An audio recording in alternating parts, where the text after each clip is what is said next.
कीर्तन ऐकताना आता आजचा दिवस झाला गेला पण ते मागे टेकून बसलेली मंडळी ना ते उद्यापासून असं इथं बसत राहत हे की नाही.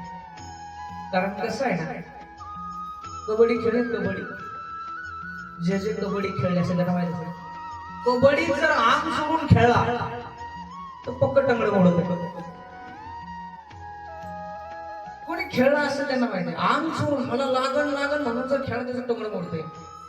तसं भक्तीमध्ये भजनामध्ये कीर्तनामध्ये आंग सोडून बसला परमार्थ घडत. त्याच्यामुळे बिंदास पुढे येऊन बसायचं मस्त. आपण चोरी करतोय का पाप करतोय का कोणाला जायचं इथे बसायचं मस्तपैकी सगळ्यांनी जोरदार टाळ्या वाजवायच्या मजाने हसायचं मजाने खेळायचं मजाने बोलायचं आनंद घ्यायचा.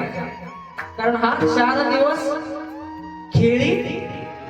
त्याच्यामुळे एक त्या कोपऱ्यात एक त्या घरात एक त्या दारात तर सगळे माझेच माय बहिणी आहेत. सकाळी म्हणू नका कोणी आणला होता तू आला असं नसतं. समजा तुमच्या घरात एखादा पाहुणा आला. कोण आला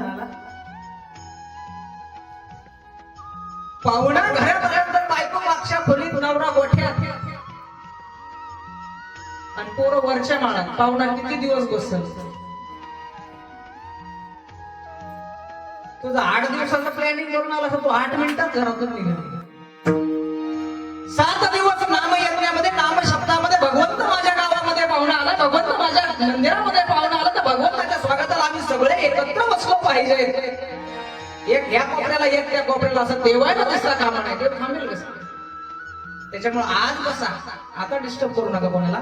उद्यापासून मात्र सगळे न सांगता या ठिकाणी येऊन बसा. विठाला